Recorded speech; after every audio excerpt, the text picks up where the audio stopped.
ओम श्री गणेशाय नमः। ओम नमो भगवते वासुदेवाय। सभी श्रद्धालु भक्तों को मेरा सादर प्रणाम। आज हम सब मिलकर सुनेंगे इंदिरा एकादशी की महिमा और उनकी कथा। यह कथा विशेष रूप से पितृदोष मुक्ति और श्राद्ध पक्ष में पितरों को आत्मा की शांति के लिए किया जाता है। तो आइए मंगल भाव से कथा श्रवण का आरंभ करते हैं। ओम। इंदिरा एकादशी। युधिष्ठिर ने पूछा, हे मधुसूदन, कृपा करके मुझे यह बताइए कि अश्विन के कृष्ण पक्ष में कौन सी एकादशी होती है।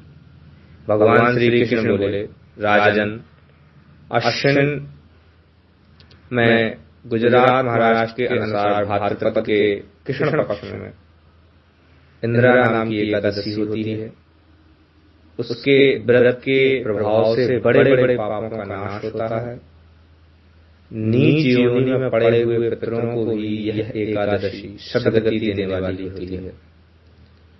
राजन, पूर्व काल की बात है, सतयुग में इंद्रसेन नाम से विख्यात एक राजकुमार थे, जो माहिष्मतीपुरी के राजा होकर धर्म पूर्वक प्रजा का पालन करते थे।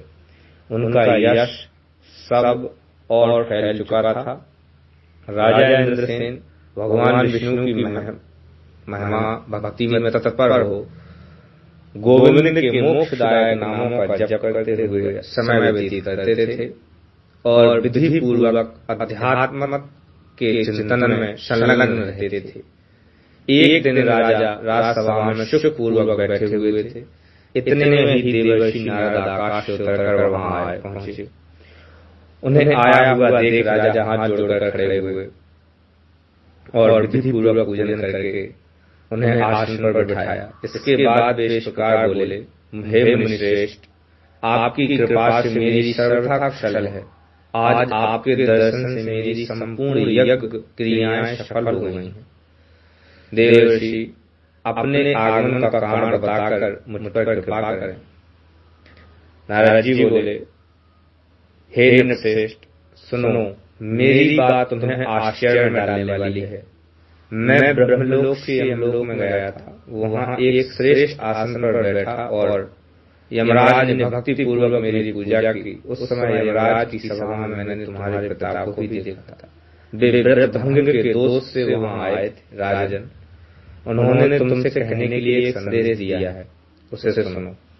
उन्होंने कहा है, बेटा, मुझे इंदिरा एकादशी के व्रत का पुण्य देकर स्वर्ग में भेजो। उनका यह संदेश लेकर मैं तुम्हारे पास आया। राजन, अपने पिता को स्वर्ग लोक की प्राप्ति कराने के लिए इंदिरा एकादशी का व्रत करो।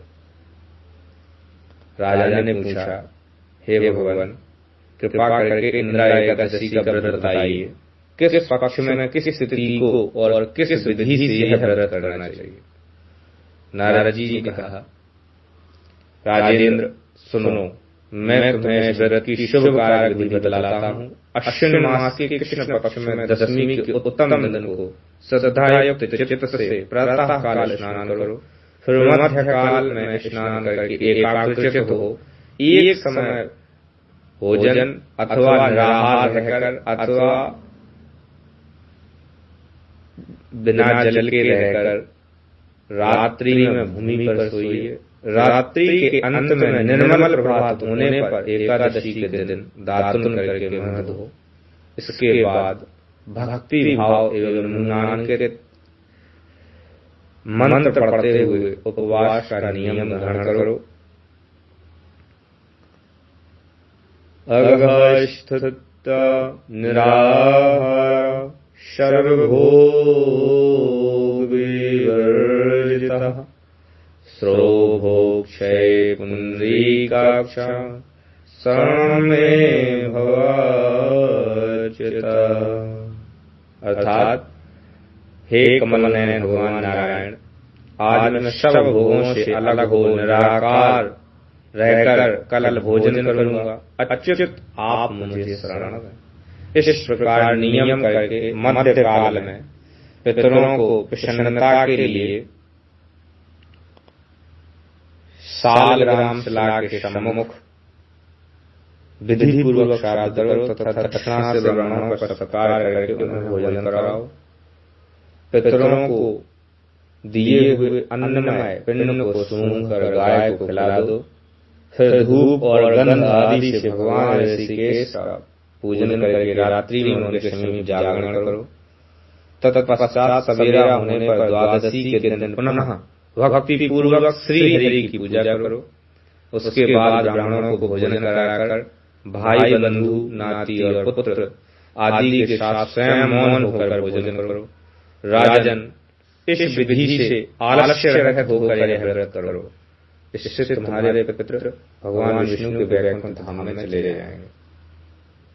भगवान श्री कृष्ण कहते हैं, राजन, राजा इंद्रसेन से ऐसा कहकर देवर्षि नारद अंतर्धान हो गए।